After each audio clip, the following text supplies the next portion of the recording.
know you're nervous for the Rams, but you got to be a little enthusiastic after being there.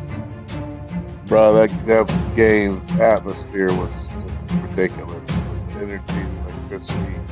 That place was rocking. Anyone was there, and a lot of the Super Buck fans were there too. The Bucs. Tampa Tones. We are joined by lead goon tonight, host of the Pat and Aaron show of WDAE, Pat Donovan. And it sounds like Stunna is bumbling a little bit. Going to put him on mute for a second until that gets a little cleared. But we're joined by Pat It looks Donovan. like Stunna's hanging out with Cheech and Chong in a car with the windows up or something over there. It does look like we got a little... No, my camera's broke. Howdy ho, howdy hey, how the hell are you? Happy weekend, happy Saturday, happy Wrestlemania weekend. However you may slice your cake, it is a beautiful time to be alive, and it's a crisp Saturday. Feels a little bit like the fall around here. I'm not sure about the 813, but that's for the 630. I'm Tampa Tones in Chicago. That is my right-hand man, the great J-Lo over in the Bay Area, and we are here with a great episode on our hands for the Buccaneers today. In a matter of minutes, about 5 minutes or so, we got some great guests joining us to continue our month-long mock draft, and they're going to be making the Commanders' number 2 overall selection, and they're going to be joining us for about 10 to 20 minutes or so talking some Commanders offseason as well. That'll be the gentleman from the Command This podcast, led by Steve, Lim, and co. So we're very excited to get them on the show. Their thoughts. It's a big debate.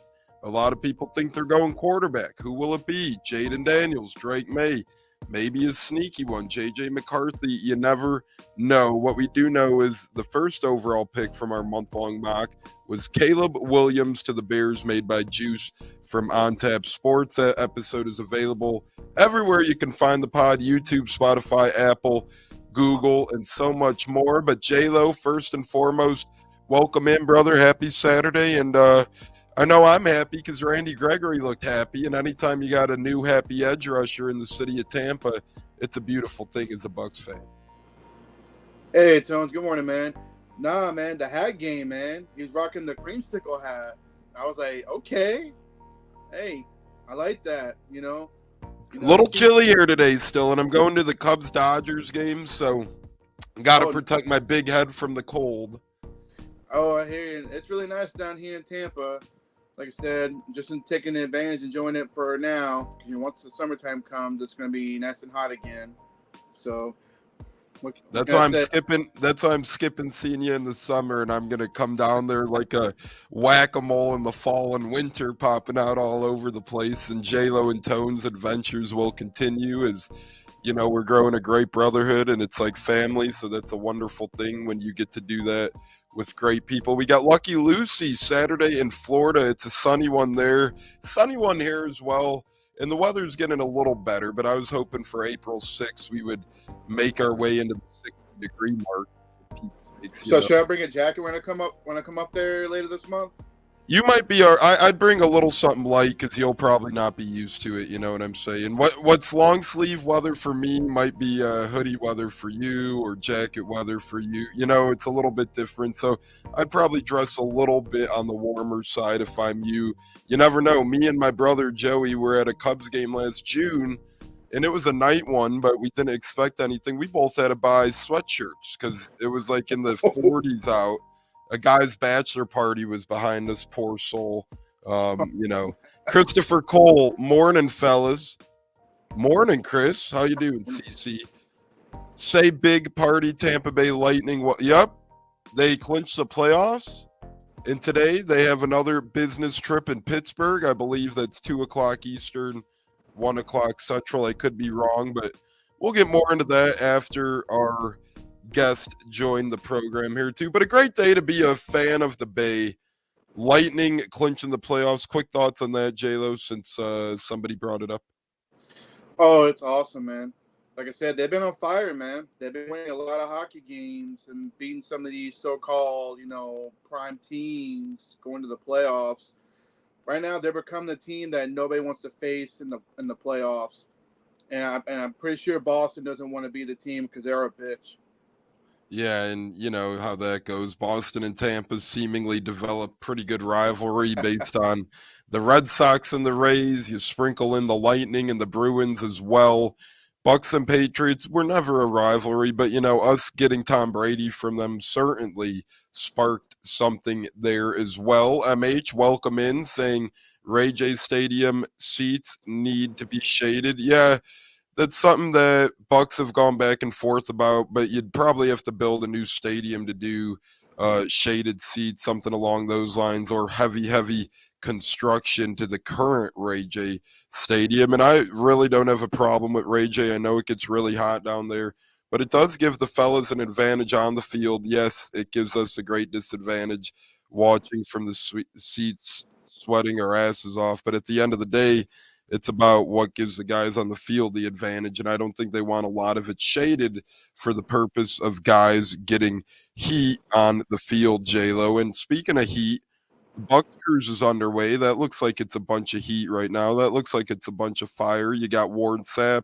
Yaya Diaby, and them over there, and we'll wait till after the 11 o'clock Eastern draft selection to get into the Bucs cruise, as we're being joined now by the great Steve Lim of the Command This podcast.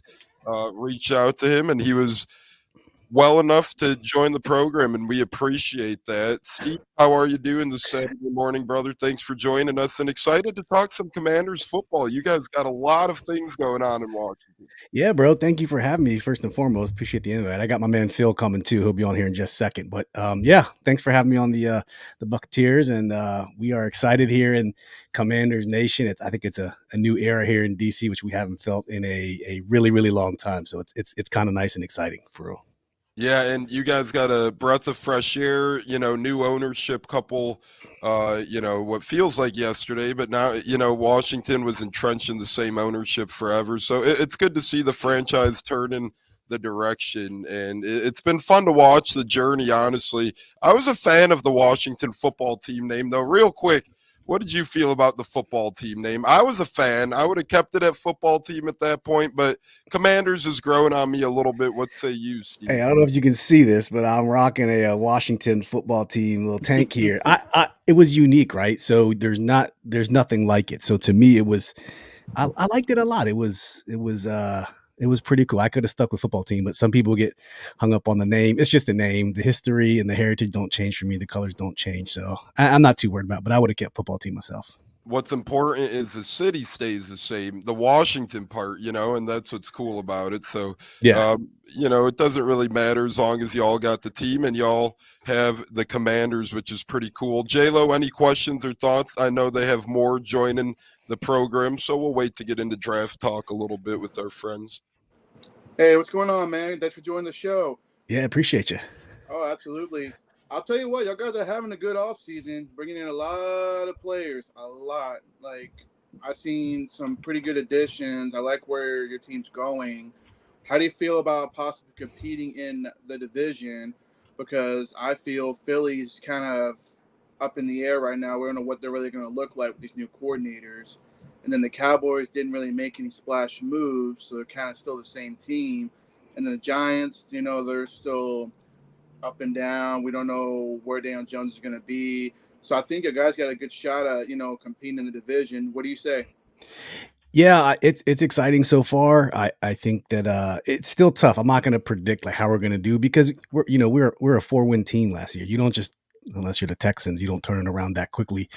So my expectations aren't super high, and I know with Adam Peters and the whole new regime coming in, it's a long-term vision, it's a long-term rebuild, long-term goal. So I still think Eagles and Cowboys are better. I know Cowboys didn't do much in free agency, but you know we were talking about this on our pod on Thursday. My boy Dev was like, "Listen, how many players on the Cowboys are better than the Commanders?" And it's like, man, it's hard to pick how many. We don't have many players that are that much better than players on the Cowboys. Like we could go 1 for 1. So yes, we brought in a lot of good free agency signings, but I'm not getting too excited yet. I'm gonna keep my expectations tempered down a little bit, but I still think we are sitting around third until we see how the rest of the roster plays out in the East next year. And how did you like the head coaching search quickly? Did you think that, Dan Quinn, did you land on your guy? Do you believe that? At first, I did not, because I was all in on the Ben Johnson train, because I don't know what else. The media feeds so much, right? So all we heard was Ben Johnson, Ben Johnson, Ben Johnson, Ben Johnson. And when Ben Johnson was like, I'm going back to Detroit, and then Quinn was the guy, at first I was like, Dan Quinn. Then I was like, okay, he had a top 5 defense. He took the Falcons to the Super Bowl, and then it just all started working out. Like, this was a unified vision, whereas before with our owner, Dan Snyder, God not rest his soul, the coaches, the general manager, the coaches were always like staggered. So you never had a unified line going from top to bottom. And with this, all they do is praise each other, from Adam Peters and Dan Quinn. So I'm excited. I am fully convinced Dan Quinn was the right person for this job. And he did a good job with Atlanta as well. People forget he really only had that one bad season to end his career there, and he played pretty well football, and the Super Bowl overshadows some things. But hey, he made the Super Bowl. He had his team up 25. I don't blame him on that debacle. I blame those guys on the field. It looks like we do have Phil joining the show as well, though, and loving the bucket hat, loving the attire there, Phil. Welcome on, and glad we could have you talking some Commanders football with us on a Saturday. Yeah, I guess you'd call it a throwback Saturday. Right, where is it? Right here. I always get this backwards. But it's got the Nats bucket hat. So repping DC today. I actually bought some Redskins merch before they did the merger. I was like, I got to cop some of this. This is history right here. And you never know if, what the hell might happen. So I'm like, I'm going to cop some merch. I think I got a t-shirt and a hat. So cool stuff there. I'm just a football guy, obviously a Bucs guy first, but a football guy in general. Always great to have the history. So fellas, let's get right to it. A lot of rumors flying around. The Washington Commanders are the hot talk of the town after Caleb Williams pretty much got locked into the #1 pick the other night.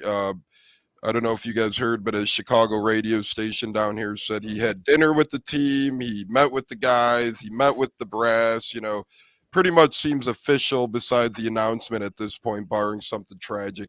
You guys have your plethora of quarterbacks, a lot of options there for Washington. You literally have my guy, Jaden Daniels. I'm a Jaden Daniels guy, but, his elbow, those pictures floating around, you never know if that's all rumors, fluff and tough, what might happen from that. Looks like we got our guy Dev joining as well. And then you got Drake May, you got JJ McCarthy. Motherfuckers. What up, Dev? How the hell are you, brother? Welcome into the Buccaneers, my man. How you doing? Oh, shit. I didn't know it was a real thing. I was tripping. Yeah. This is about how he comes into our show too. So we're good. I saw him post a link. I said, I want to jump in here and see what they're talking about, man. Welcome, brother. Glad to have you. The more the merrier, and gonna love to get all your opinions on this. But we'll start with Dev since he's coming in hot, work our way around the clock. Dev, where do you see this pick going for the Commanders? They have a lot of options, a lot on the table, a lot on their plate. Just lay it on us, brother. I'm going with Jalen Daniels, man. I like that. I'm going with the high-end talent, bro.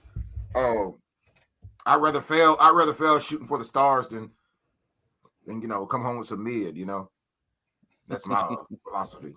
I agree with that, and we do have a question for you guys. Quick, whoever might want to answer that. How do Washington fans feel about trading away Chase Young? I guess I'd throw Montez Sweat in there too, more so because you guys got rid of both your edge rushers. But I agree with the moves, compiling draft capital, and Chase Young really wasn't doing all too much if we're being honest here. But how do you guys feel about it in general?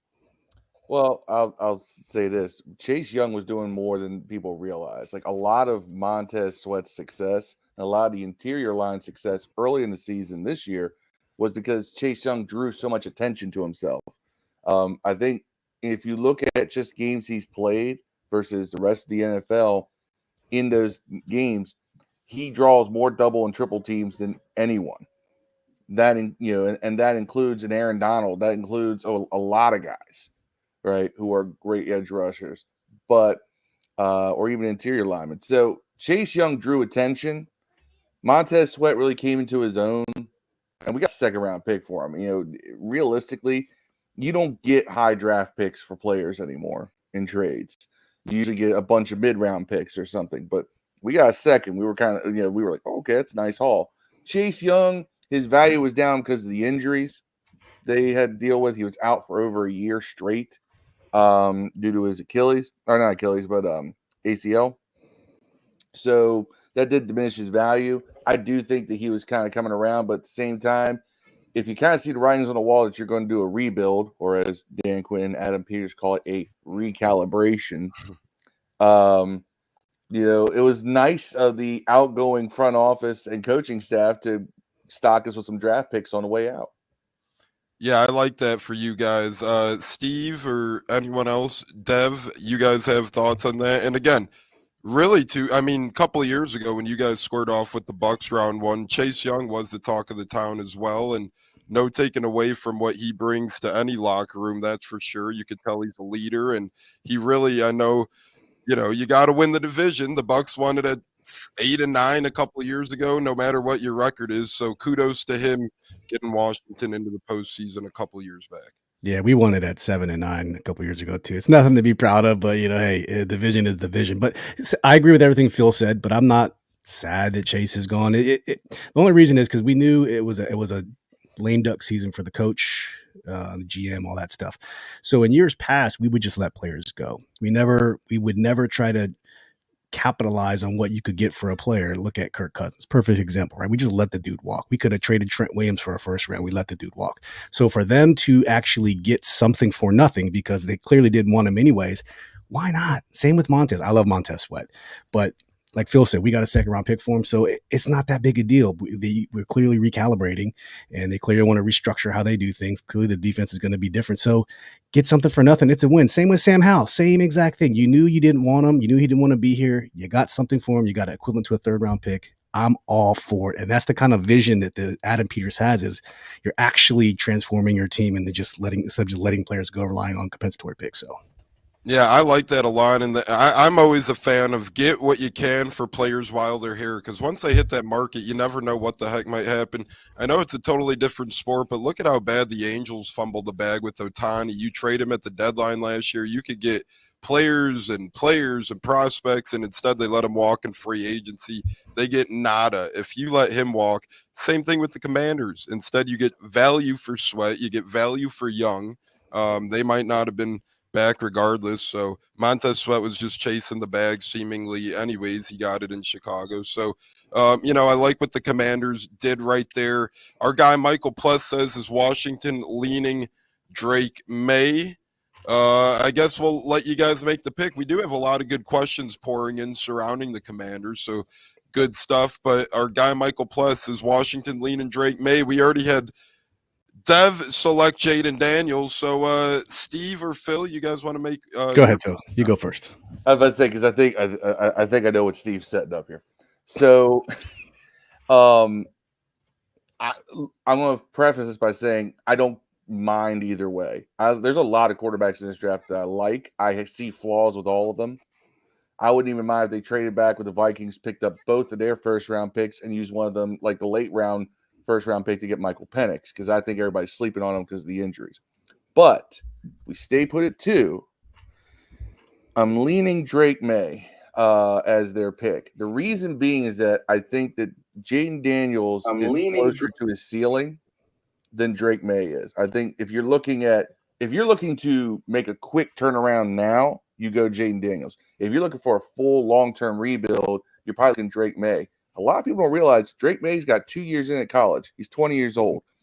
Jaden Daniels is 24 and has 5 years in at college. He's had more development time. He's going to be further along in the process of being refined. He's got a lot more coaching. He's more mature physically and mentally, just in terms of age. So I think that there is something to that. And that's why, Drake May, I think he has a higher ceiling. He has a lower floor, but a higher ceiling of potential. Now, potential is potential, but you got to draft on, do you think you can get the most out of that potential? Plus, there's also, we've heard some loose insider info that there's a lean towards May as well in the organization, but we can only put so much stock in that too. Yeah, and it's interesting. I know what you guys are doing, setting up for the third pick. The third guy selected, and we'll put one of the quarterbacks over the top. Watch him go like JJ McCarthy now. No. So listen, it is between the top two, right? Of course, Caleb's QB1. If the team if Chicago somehow flounders and goes Drake or Jay, and hey, get Caleb. No question. Better at all. But for me, like if you're holding a gun to my head, my brain says Jaden, my heart says Drake.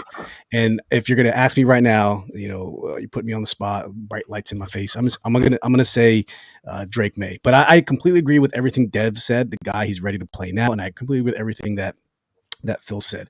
But combined with the stuff we had from a alleged insider that told us some information, one of the reasons they traded Sam Howell is because the team's in on Drake, and a comment that Adam Peters made about asking when he was asked about how as important is a quarterback is ready to come in and play, and he says you got to weigh that. How much work do they have to do, and how do I get them there? And with the guys we have in the room right now, we don't have to rush anybody. We have Marcus, we have Jake. We're not going to have to rush whoever we draft. So if we draft a guy, we don't have to rush him playing right away. That's not how we work, and we're going to play the best person who gives us the chance to win.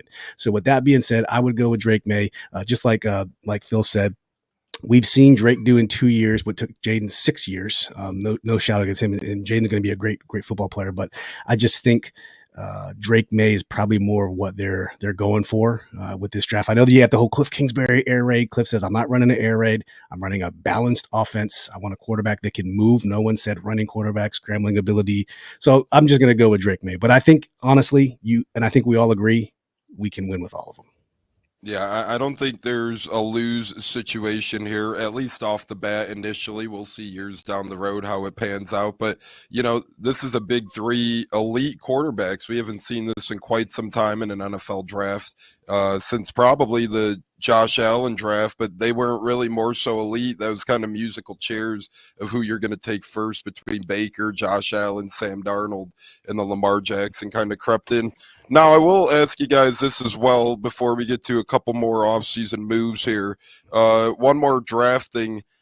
Do you guys see any chance of trading down at all? Do you guys think that's a possibility at all? Or do you guys see yourself sticking at number 2 regardless of what happens and regardless of what's offered to the Commanders? I say no. I think the mature thing to do would be trade down. I hope they don't, by the way. But I think the mature thing to do would be trade down. This team has. I think I've said this a lot of times. We have a locker room full of Chrysler 300s. You know what I'm saying? I was quoting you when we first started, Dev. I was quoting you about how we don't have a player that's probably better than many players on the Cowboys. Right, any player on any team. Like we can play a team that we're way better, like the Giants. We're way better than the Giants, right? Lose to them every year because every year they have Saquon Barkley who's better than everybody on our team. You know what I'm saying? Like stuff like that. Even Danny Dimes at times is better than everybody on our team, which is embarrassing. Like I said, we got a whole garage full of 300s, man. We need a Lambo, bro. Don't bring me another good player in here, man. I don't care about good players, man. I need a guy who has the potential to be great, dog. No, that's very true, though, especially when I look at your running back room the past couple of years. You guys had a bunch of good running backs. Yeah, but just good. Exactly. You had Brian Robinson, you had Gibson, you had those types, J.D. McKissick, those types of backs, but no one who could really, be a great running back. And I think Drake May, Jaden Daniels, whoever it might be, could be a great player, absolutely, in this league. J-Lo, before we kind of turn to the depth chart structure, you have any thoughts or questions for these fellas about the draft? I mean, that's a solid pick. I think Drake May is the real deal. I know a lot of fans are jumping on the Jaden Daniels train, which is fine. I think he's a good talent as well. But I do agree. Trading down wouldn't be bad. And I do like Michael Penix. I think Penix is going to slip into the top 20 because this kid, I think, has a lot of great leadership in him, and I can see him winning football games. Championships is just too hard to tell right now. But I wouldn't down it at all if your guys did trade down and take like a Michael Penix or even a Bo Nix. But I think your guys are going to stay at 2. You're going to take in Drake May. I agree with y'all. I think he's going to be a surprise pick. And plus, how do you feel about Cliff Kingsbury? Do you like him being the play caller as far as that goes? I mean, me personally, I like it just because I'm a tight end guy. I love tight ends, and I think we'll get some good tight end usage. And I'll just stop there because I'm happy. I'm happy with him. No This issues. dude, this dude right here was the president of the Logan Thomas fan club. It's my guy. But I like Cliff Kingsbury. Everybody talks about the fact that he likes to develop quarterbacks. I saw a comment earlier. Someone said, "Does Dan Quinn make sense when you're trying to develop a rookie quarterback because he's a defensive guy?" I think that he does because he's not going to be asked to do that. There's two men that are going to be assigned that responsibility: Cliff Kingsbury and Tavita Pritchard. Tavita Pritchard's the quarterback's coach he's one of the holdovers from Ron Rivera's staff last year. And he actually helped get Sam Howell up to speed, took a 5th round pick, and made him a viable, at least low tier starter in the league. Who I think Howell will take the starting job in Seattle by the end of the season. But those two men, Tavita Pritchard's known for being good with quarterbacks. Cliff Kingsbury's known for being good with quarterbacks. We got the structure in there. Kingsbury has come out straight up and said, we're not running the air raid. We're going to customize this offense to the talent we have. And I think that is, if he can do that and do that successfully, I think you're going to see great things come out of this offense. Maybe not this year. I've said that this team is being built for 2025. That's the entire build. So if they're looking at this long term, I love it. And I want to ask you guys, big name came to you guys this offseason. Austin Eckler obviously had a little bit of a down season last year, but didn't that entire Chargers team in general? And who the hell couldn't see that coming with that inept head coach over there? He was just he overstayed his welcome. So to me, they kind of killed Eckler value. Thoughts on Washington getting a prominent name like Eckler? And then not only Eckler, but you guys got Bobby Wagner, you guys got Dante Fowler, heavy hit in offseason in terms of name recognition at the very least. Clennon Farrell was a top 5 pick once upon a time in Oakland. He rejuvenated his career last year in San Fran a little bit. So exciting offseason, a lot of names. And as our guy Dev said, it sounds like you guys are trying to at least add more hype names to the table, guys that were elite at one point in time. These guys weren't just good players. Some of these guys, especially Wagner and Eckler, were at one point great. I mean, and all we're going to be asked to do is be good. I don't think that. I mean, realistically speaking, if you were assembling this roster for 2020, we'd be a Super Bowl contender with some of these names, Fowler, and Zach Ertz, and guys like that who were Bobby Wagner. But none of these guys really are washed either. It's not like we're picking up old retreads the way Dan Snyder did in the mid 2000s and the early 2000s. It's not like that. These are guys who have not had any kind of a notable dip that comes with age or time or anything like that. Bobby Wagner was one of the top tacklers in the league last year. So, and I think that they're also putting these guys who they're bringing in position where they're not going to be asked to do as much as they may have done in the past. Bobby Wagner's paired with Frankie Louvu, who is my personal favorite pick so far they picked up. They got Jeremy Chin back there at safety now, and which we kind of see as at least an equal move to Cam Curl, maybe even an upgrade. Actually, you could probably call it an upgrade. So I think that the free agency has been built around and defensive line. You got Fowler, you've got Cleve Farrell, you got Dorrance Armstrong that you've picked up. You're allowing it for there to be more rotation. These guys aren't going to be asked to be out there 60, 70 snaps. They're going to do 35 to 40, maybe a little more, depending upon who's got the hot hand. But I think that this allows some of these older guys that are coming in to be productive, but not be asked to carry the position that they're in the way they used to either.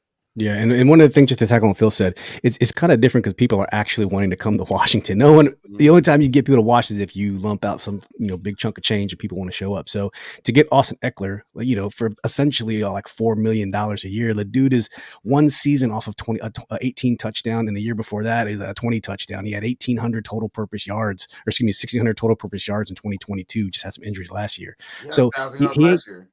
He 1,000 all-purpose yards last year with injury, so he's not that washed. So it's just kind of a nice, like I said before, it feels different. I know fans say that every year, but like, when can a fan actually say we have a new owner, we have a new GM, and we have a new coach? Like, how many times? I guarantee it's no one when was the last time a team was sold? So it definitely feels new, and I think it just like that people will want to come to Washington. And shout out to our boys Yam and Paulie over at the Water Boys Network there on YouTube for friends of our show. So appreciate you guys tuning in here. Yeah, fun stuff. And, you guys, I even like the McManus move at kicker. I think that's an under the radar move. Brandon McManus, one of those legs who could win you football games. It's pretty rare coming from kicker. And then I like I liked Sam Howell. He gave it everything he had, but I like the move to ship him off when you guys are going to bring in a rookie quarterback, because to me, the dynamic of having two young QBs in a room like that, Howell still would want to be a starter. Now you kind of get Mariota, the veteran, in the room. He'll come in. He knows his role. Like The Rock says, know your role. He knows his role. He's going to come in there. He's going to help the rookie quarterback learn the system. I know Mariota's new to that system, but he's going to help the rookie quarterback regardless try and feel comfortable in Washington. And it gives you guys an option. If he needs to start to begin the year, if he needs to start and fill in, he could surely do that. So I like pretty much all the moves you guys made. And He's the first quarterback to wear 0 ever. Yeah, and that's another thing. Hey, that'll it's honestly the number of snaps I hope he takes this year. Yeah, for real, straight up. That would be a good thing if he takes 0, right? Because that means health for the rook. That means the rook's probably playing pretty damn good. And that means Dan Quinn's buzzing. Real quick, if Mariota plays, I'm gonna become a Tampa Bay Bucs fan. I feel like. Come on over. Hey, we do play this year, so just make sure it happens before that game. We'll have you in our stands opposed to on the Washington sidelines over there. But your guys' turn of the franchise reminds me a little bit about the Bucs. We had that 10 to 15 year period where we couldn't get guys to come to Tampa. No one would come to Tampa. We had to overpay anyone that even thought about coming to Tampa, like Darrelle Revis, Deshaun Goldson. The only reason we ever got any of those guys was by overpaying them. You hire the right coach, Bruce Arians. Next thing you know, you're having guys willingly come to this area. And I think that's what Washington's trying to do with Dan Quinn as well. Hey, let's get a veteran in here, a guy who knows how to win, a guy who knows how to recruit, a guy who knows how to coach to the players, not cater to them, but coach to their needs and whatnot. I could see the franchise change in a great direction. And I think it started a little bit last year, but even more so this year. I really like the makeover of Washington, and it's going to be interesting to see when we play. I'm looking for. It seems like Washington and Tampa always plays some very competitive football games, whether it was a playoff game when you guys beat us earlier that season out of the bye week, or the Kirk Cousins "Do you like that" game. It goes back, man, because I've said this. It's like Tampa and Washington in our post dynasty era, basically everything after the early 90s. Tampa and Washington always have this weird thing because you had the playoffs in '99, you had the Taylor pylon dive, the pylon dive, you had the did he or did he not catch it ball in 05. Was 05? Yeah, it was 05 in the regular season, and then we played. We gave you Brad Johnson. Yeah, so it's just like there's always seems to be a moment. There was a moment where Deshaun Goldson decided to body slam RG3. There's always seems to be, and that was a game where RG3 had a last minute drive for a field goal to win. It always seems to be Tampa and Washington, no matter where they stand in the standings. There's like this weird headbutting when they come against each other every single time. Whether one team's good, one team's not, whether both teams are kind of in that wild card place, wherever it is. Both teams could be, making a playoff charge. But it's just like there's always this weird headbutting with the Buccaneers. Same with the other one that's like that with us is Seattle. We always have this same thing with the Seattle Seahawks. There's two teams not in our division that we always seem to have division-like games with. Yep, and I agree with you. I remember when Michael Pittman and Sean Taylor, rest in peace to Sean Taylor. I remember in that playoff game, they were standing toe-to-toe. I think some saliva might have been exchanged here, something along those lines. But it's always a great battle. Like you said, whether one team's good, one team's bad. That's how it seems with the Bucs and Packers, too. Well, they used to be in the same division way back in the days, so they still got some of that original NFC Central bad blood on their hands. But now that they're different, grew apart, they still seem to be getting those hard-hitting affairs. So very excited for Washington. in Tampa. J-Lo, any last questions on your end before we start doing some fun exit stuff? Any last questions on your end, J-Lo? No, I mean, you guys pretty much covered everything, as far as the additions you guys made and the coach, how y'all feel about him. But I will ask this, though. Who do y'all feel is your biggest division rivalry? Who's y'all biggest rival? That's a good one. Oh, Cowboys, man. We hate those guys. Yeah. But here's the thing. As a team, the Cowboys. As a fan base, the Eagles. Yeah. Who's been doing as good as us lately? The Giants. The Giants will probably hate it more because of the salary cap stuff that happened a long time ago, like in 2010, 11 or 12. But I think personally, I probably hate the Giants more because of the front office. But if I had to pick circle a game on the schedule every year that I want to absolutely win every year, it's the Cowboys, no matter what, man. I hate those guys. Agreed. I don't know if I hate them or the Kentucky Wildcats the most. One of the two, man. They're usually the same fan base around here. Well, Dev is a massive Louisville guy. So yeah. Lamar Jackson, baby. Hey, I will Lamar, say, Teddy Bridgewater, Yeah, I tried to tell everybody when he was a free agent, man, give up those picks and go after him. Like if they have to take those picks, you got Lamar Jackson, and nobody listened. And now look, he got an MVP, and we're sitting at home debating over Drake May and Sanders. I will say, you're welcome for Brad Johnson, by the way. yeah. Yeah, I won't say thank you for Deshaun Jackson because that didn't work out too high either. Neither did Chris Baker. No, Swaggy. We still love some Swaggy. I remember when he came to Tampa, a lot of Bucs fans were like, all right, we're hyped for this guy. Next thing you know, he took the money and ran, and that was the end of Baker. I remember he had an ugly ending in Tampa. I remember he was getting into it with fans at hockey games at Lightning Stadium. Really? That sounds like Swaggy. He was doing that towards the end of his time with us too. I love Swaggy, man, when he was here, man. It was tons of fun, but he never held back on his opinion, and it was sometimes to his detriment. Yeah, I agree. J-Lo could say that as well. He was a fun guy. Everybody loved him. The signing, we loved him when he came here, but then towards the end, it just unraveled. And hey, I mean, all good things got to come to an end. That one was very short-lived, but he is a cool guy at the end of the day. I hope he's well. I'm not really sure. Thank you for Bruce Allen, though. And Jay Gruden. We were Tampa North for a while. We called ourselves Tampa North for a while. Hey, Jay Gruden, you guys had an elite staff under Jay at one point. Hey, Jay Gruden's a Louisville guy. I love Jay Gruden. You tripping? We had an elite staff because we needed to prop up Jay Gruden like it was weekend at Bernie's. Hey, you got Didn't y'all win like 4 games with that elite staff that one year too? Yes, like 9. 3. Year, right? That first year, 3. It was terrible. I mean, like I said, that elite staff, most of it carried over and got us to the playoffs next year. Thank you, Sean McVay. Sean McVay. Jay developed some bad habits up here. He lived in Ashburn, which is a suburb of DC, right near One Loudon, which is also near the Commander's practice facility. There's a ton of bars there, and I have people who have personally come to me and said that dude was blotto at the bar every night. And I'm like, oh, well, that explains why. There's also another story I love to tell, I brought it up a bunch of times. I'm not gonna bring it up here because we may be getting some insider info on that, but it basically kind of tells you where Jay's mind really was the entire time. Well, if you guys teammates, girlfriends and stuff too, by the way. Yeah, that happened. His side, he was. Let me put it this way: the dude suffered from a serious bit of penis envy. So he was like Dave Canellis. It sounded like a little bit early on. Dave Canellis.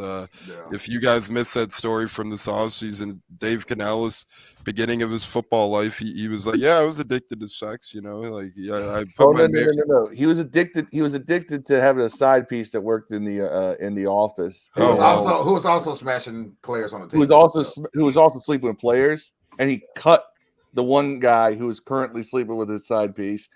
And that was his best blocking back. And it ended up his replacement was the one who blew the block that allowed Alex Smith to get his leg broken and almost die from an infection. So I always say that Jay Gruden's penis envy almost killed Alex Smith.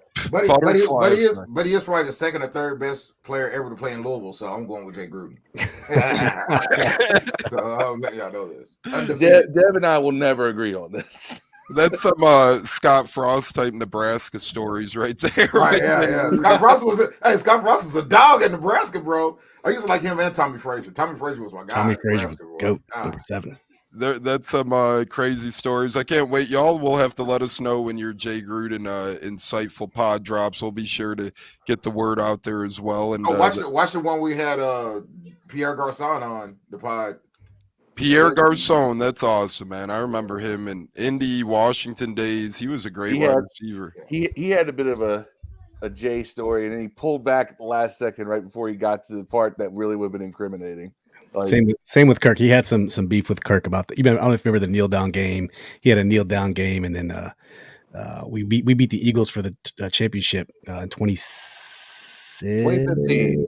I was there, and they were trying to get Kirk to throw a fade, and he wouldn't throw a fade, and he panicked and just took a knee with no time left to go before halftime. Oh my gosh! Well, I know Jay Gruden and RG3 got into it on. Oh yeah, they sure did. I think I wanted to throw out that. I think it was all pre-staged hype to get each other. I mean, it was fun to watch. I enjoyed it. No, Jay's not that inventive. Come on. Yeah, but Robert is. So Robert is, but yeah. Yeah, I'm fine with Jay on this one. Yeah. Jay for life. That was was D4 right over here. That ended up being quite the draft. You draft RG3 and Kirk Cousins in the same draft, and who would have thought RG3, man, that guy was special before that injury. I mean, he would have had Washington buzzing. You speak of a Maserati, that guy would have been that and so much more. And it's kind of sad how quick that 2012 quarterback draft class just disappeared from the football league. Yeah. Not Kirk. Kirk's still kicking it. Yeah. That's what I was telling you about. How paid more than all of them. We used to be so disaligned. Nobody wanted Robert except for Dan. Shanahan didn't want Robert Griffin. He wanted Ryan Tannehill at 6. We wouldn't have to trade the future to go from 6 to 2. But he knew Jeff Fisher. Jeff Fisher gave him the 2nd round pick, so we got Robert.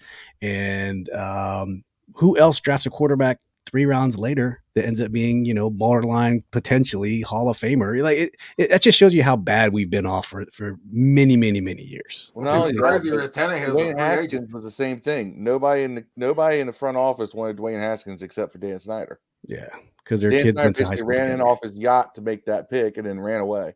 Yeah. Yeah, that rest in peace. But that quarterback class was not the best either. I think you had Danny Dimes, Dwayne Haskins in that one. So yeah, it's crazy because everybody just thinks you draft the 1st round quarterback, franchise will be fixed. But it's actually the steps you take to lead that quarterback in the right direction. Look at the Bears. I mean, who knows? Obviously, Fields, Trubisky all flopped. But if they have the right coach, and you never know if one of those guys work out. You never know if those guys have the right team around them. That's why a lot of people say the Bucs should be lucky that Stroud didn't go to the Panthers.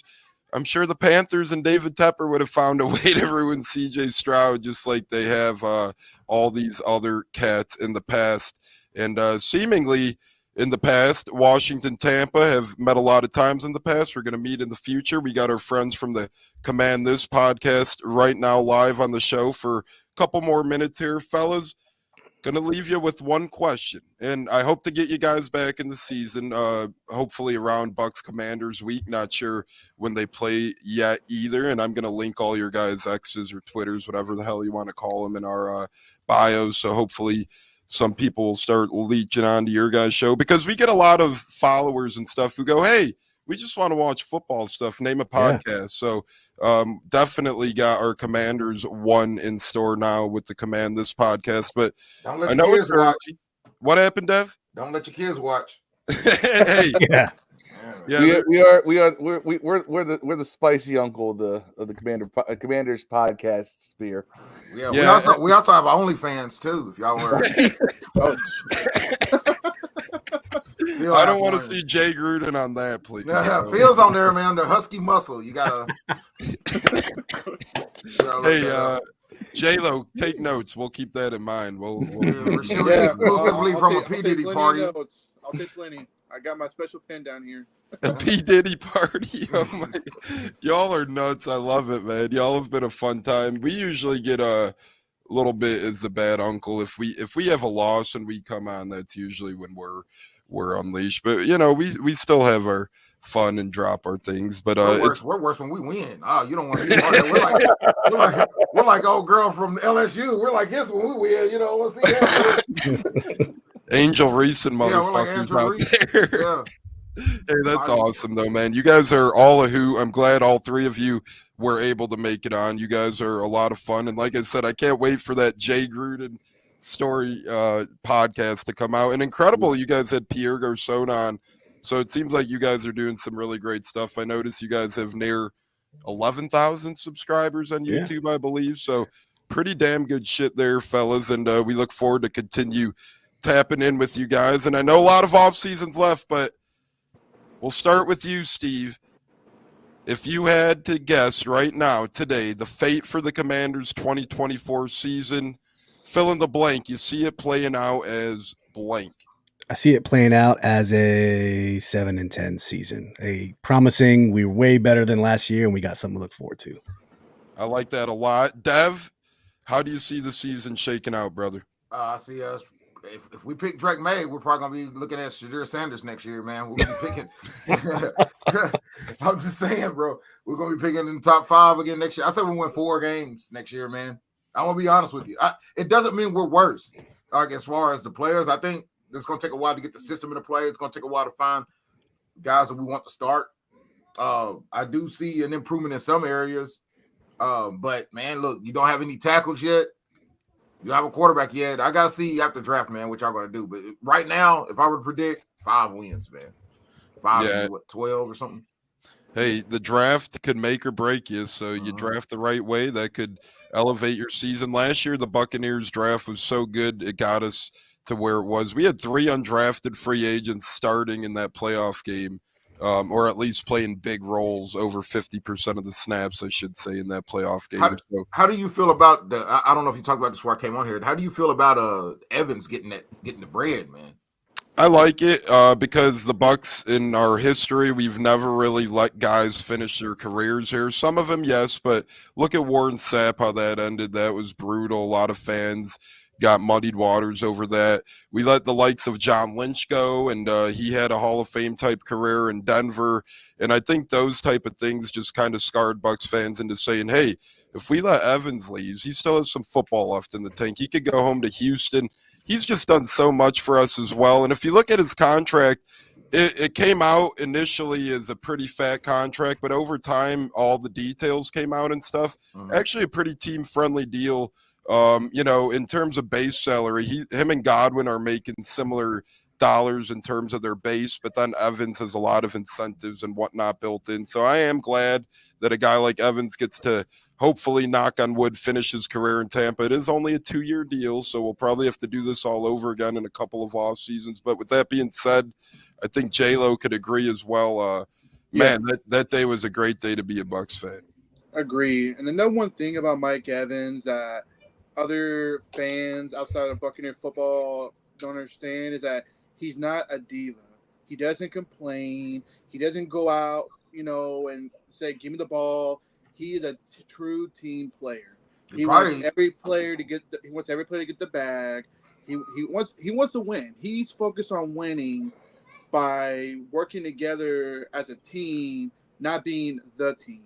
And that's what I love about Mike Evans the most. And he does a lot of great for the fans.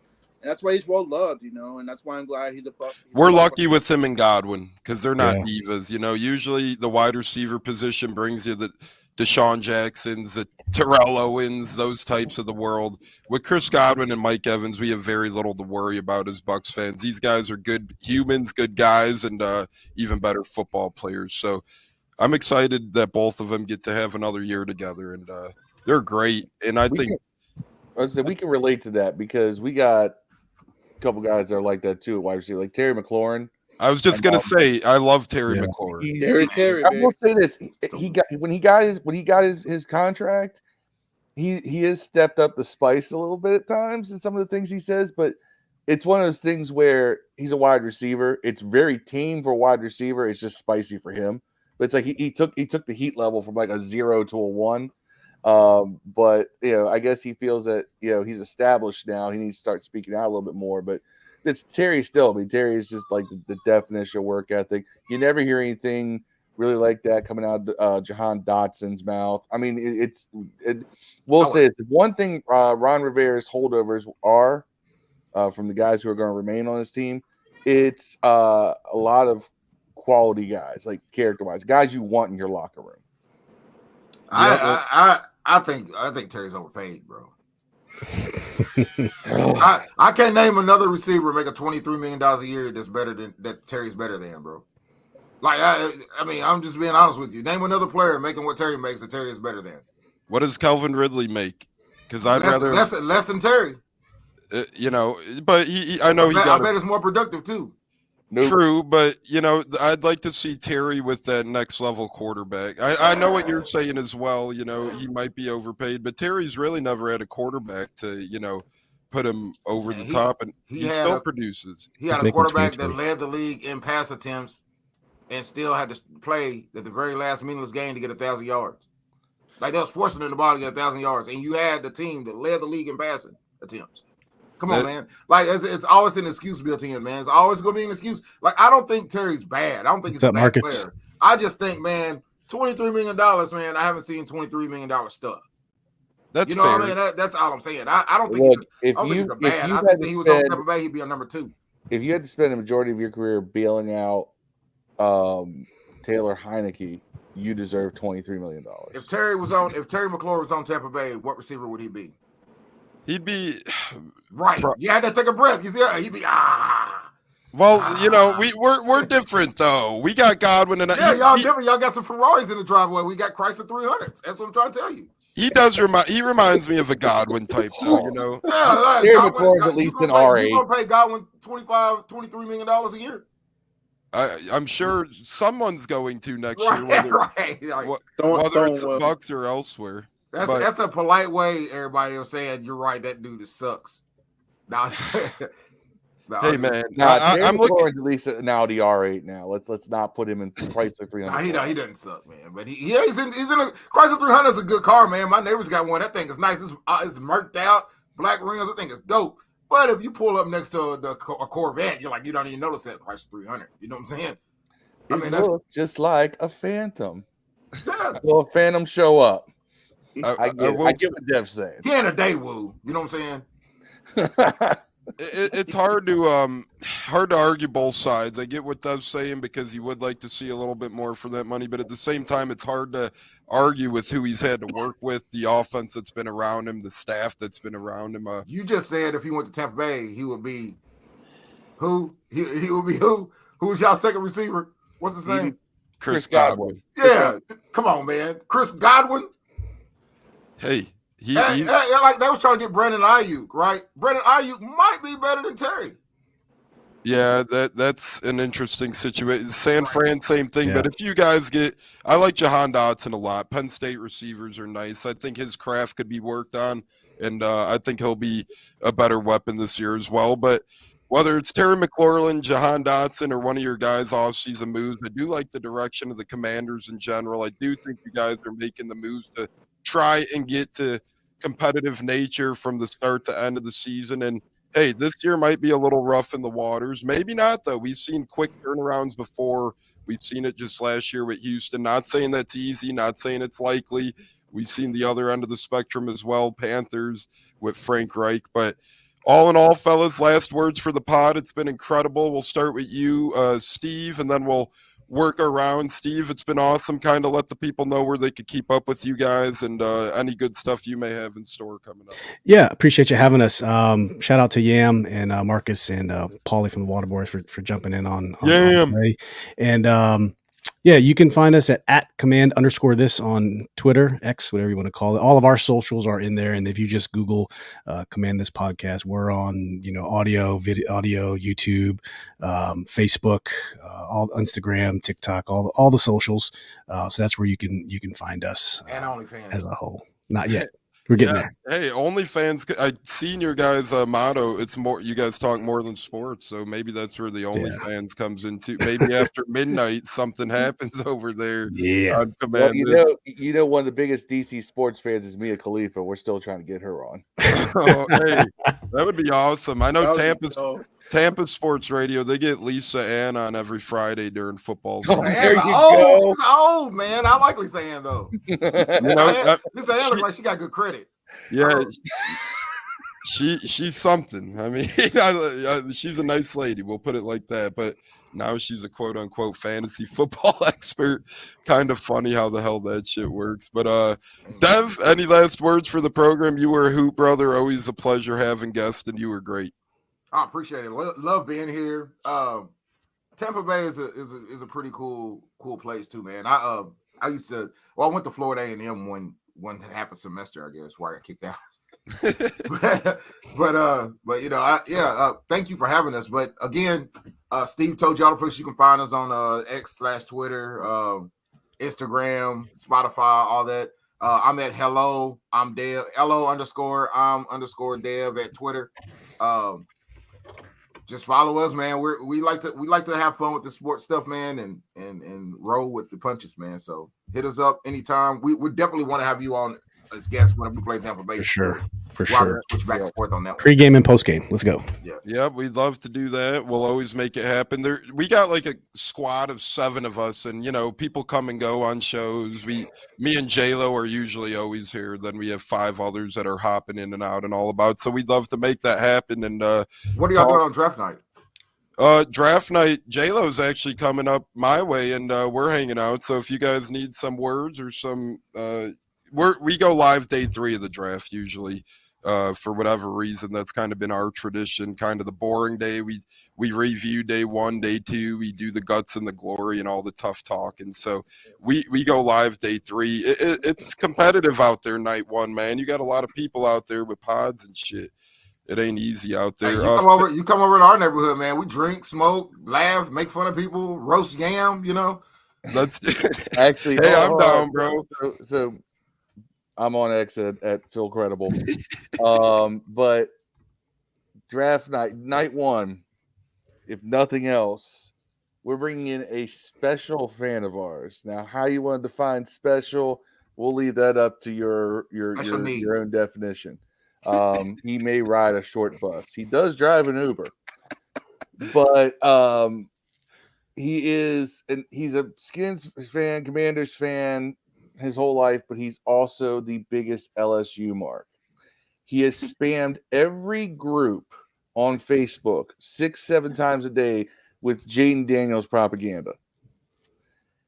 He literally, it's an obsession. It's beyond trolling. We're going to have him on with us live.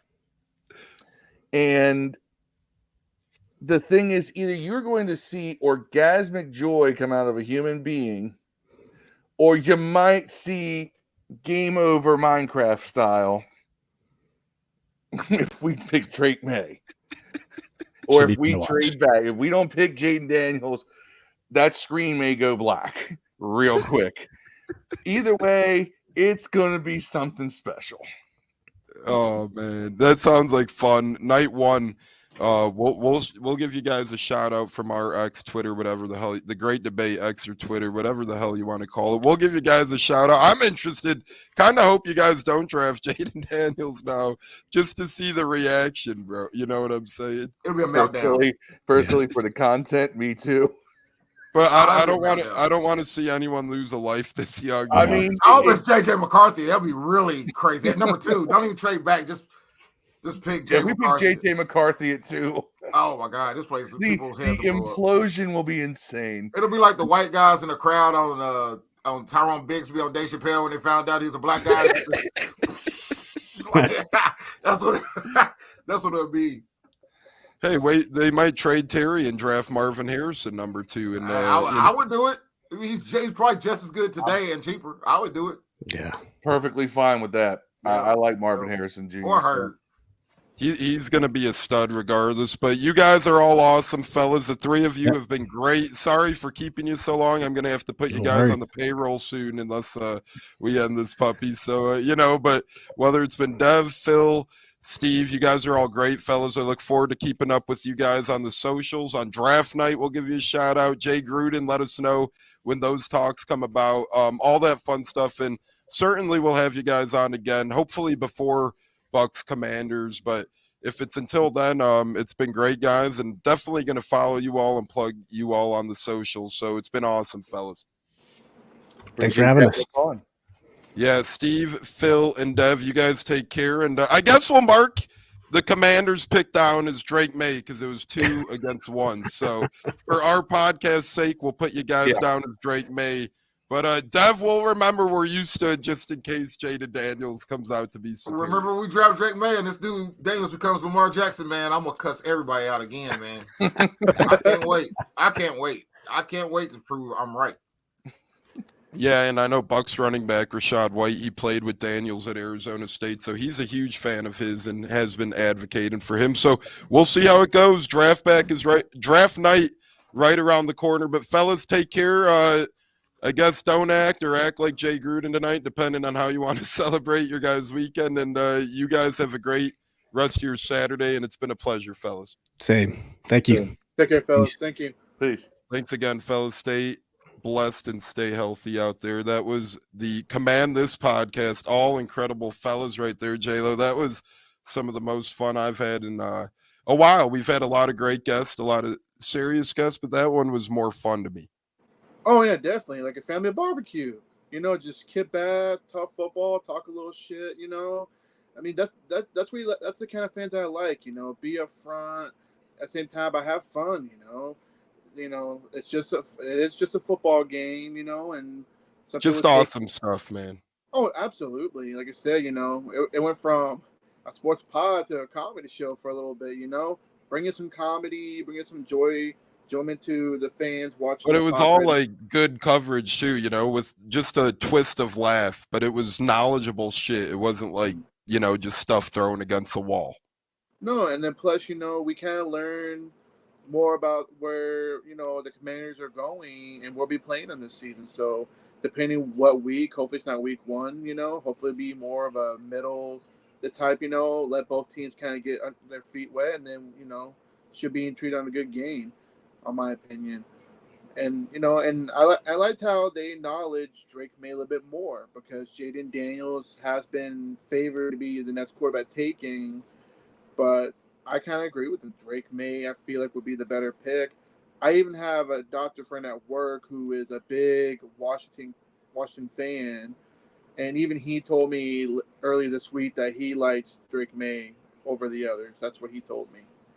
Going to be interesting to see how it shakes out. May, Daniels, where they end up going. But Marcus has been a hoot as well as Yam. They've brought a lot of fun listeners over as well. So if you guys ever want to jump into the Bucs podcast comments, you guys are always welcome to hang out with us here. We're live on YouTube, Facebook, and so much more on the Buccaneers. We still have a couple minutes left. Just shooting the shit, J-Lo and I. We just had 3 great gentlemen from the Command This podcast on. One of them took Jaden Daniels. 2 of them took Drake May. So we're cementing the pick as Drake May for the Washington Commanders. So far, Juice from On Tap Sports, we had him on Wednesday's show. He took Caleb Williams for the Bears. And now the fellas at the Command This pod take the great Drake May as their pick. So, we'll see. We got the Patriots coming up next, J-Lo. I think that pretty much puts them in Jaden Daniels' territories there. And they're going to the ones left third. But as you've seen the Colts last year, sometimes the third prize isn't the worst prize. Anthony Richardson looks like a fun talent if he could stay healthy. No, agreed. But here's another thing. With Michael Penix being available, the Patriots could, make a move and trade down. It all depends on what the new regime in Jerome Mayo, what he wants to do. But I wouldn't leave that out either for them being the team to trade back instead of Arizona. If they were smart, they'd go ahead and get their quarterback and get it going. Or don't even be surprised if they took a Marvin Harrison Jr. Because let me tell you, they need a receiver. And I think he's a big game changer. So it's really going to come down to, do they want to go and get their franchise quarterback in Jaden Daniels or Drake May if he were to fall to them, or JJ McCarthy, another random one too. But at the end of the day, they're probably going to go ahead and pick their guy, get their quarterback, whether it's Jaden Daniels or even JJ McCarthy. There's been a lot of hype with him, climbing up, the mocks for that. So it'll be fun. This is a name we know. Yam says y'all know David Harrison. Yeah, he did some work at Bucs Game Day for the Bucs, and he did Locked On Bucs. I think now he just does Commanders coverage. Yeah.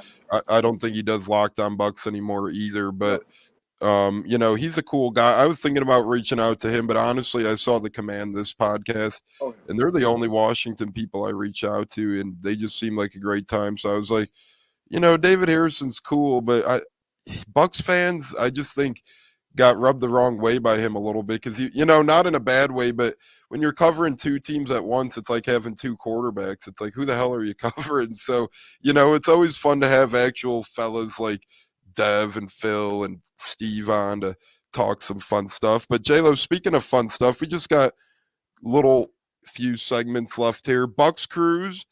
Warren Sapp looks like he's having the time of his life, and I think it's really cool that the Bucs do this.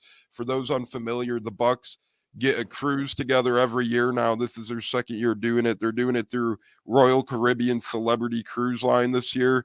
They get current players, they get coaches, Hall of Famers, and as a fan, you could cruise with all of them. So right now, a lot of Bucs fans are cruising with the likes of Warren Sapp, Tom Moore, Gene Deckeroff, Bucs cheerleaders, Captain Fair, Yaya Diaby, Joe Tryon-Shoenka, Jamel Dean. Tristan Wirfs was going to be there, but he couldn't make it. Derek Brooks is there. The list goes on and on and on. J-Lo, a minute or two thought on the Bucs cruise and if you'd ever consider doing it. Oh, no, it's awesome. Like I said, the real Bucs fan, that's what you want to do, go on a cruise, kind of hang out with the players, probably hear some fun stories in the locker room they feel like sharing. I like the legends going on there, like Warren Sapp. I believe Derek Brooks is on there as well. Mm-hmm. Two legends that I grew up watching, but there's other ones too that were on there. But I think it's good. It's good for the fans, especially the ones that like cruising a lot. I think cruising is fun. It just takes time, money to make that happen, for the most part. But yeah, I like it, and I'm glad that they did that, for the fans. Yep, and I'm glad they do it too. And I've seen the Lightning started doing it now, but the Lightning did it mid-season, like when they had their little break, it seems. So I think it's a little smarter to do it out of season. But the Lightning are doing it now too. We'll see if the Rays ever get up to that point as well. Not with that owner, not with him.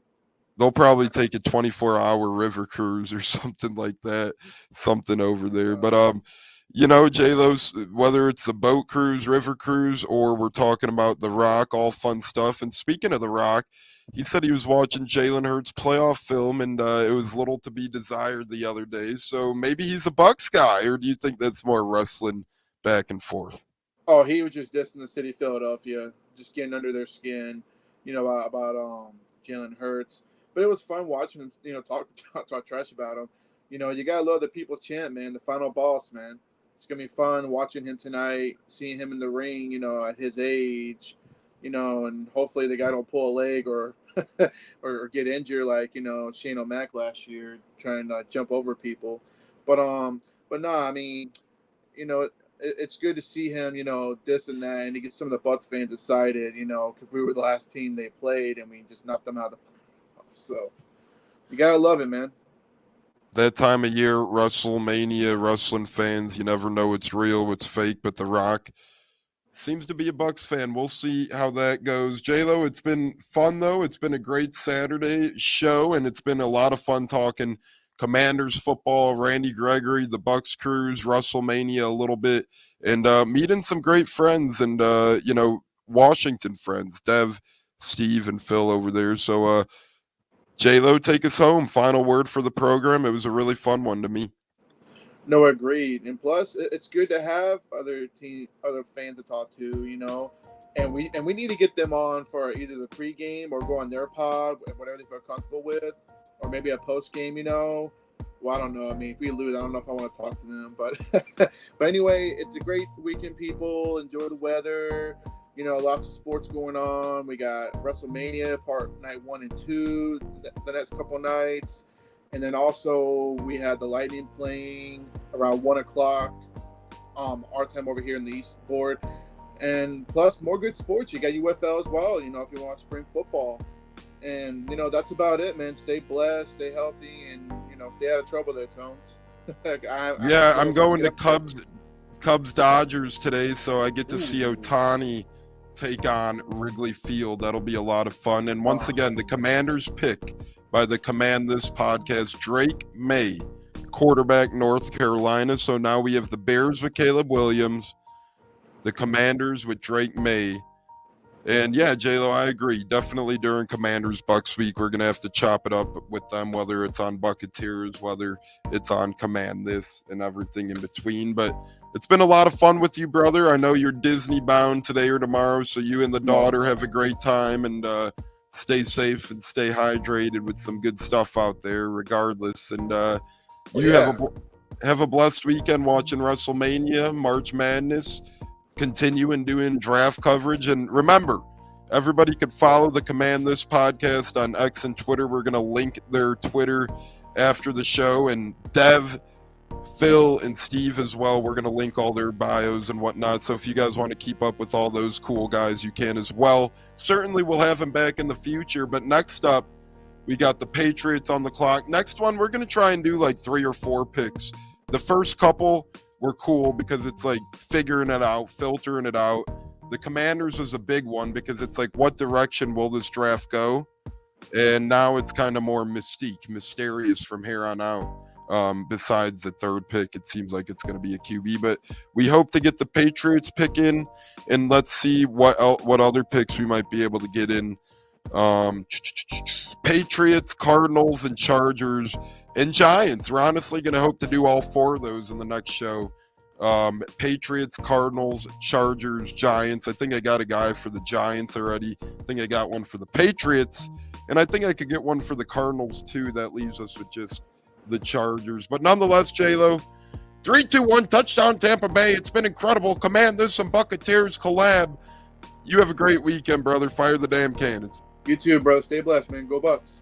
Go Bucs, brother.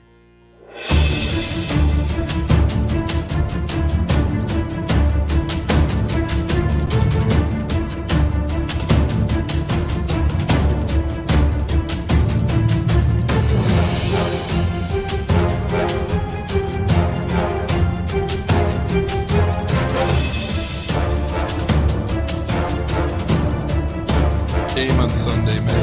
I know you're nervous for the Rams, but you got to be a little enthusiastic after being there. Bro, that game atmosphere was ridiculous. The energy, the electricity. That place was rocking. Anyone was there, and a lot of the Super Buck fans were there too. The Bug. Tampa Tones. We are joined by Lee Goon tonight, host of the Pat and Aaron Show of WDAE, Pat Donovan. And it sounds like Stunna is bumbling a little bit. Going to put him on mute for a second until that gets a little cleared. But we're joined by Pat It looks like Donovan. Stunna's hanging out with Cheech and Chong in a car with the windows up or something over there. It does look like we got a little. No, my camera's broke.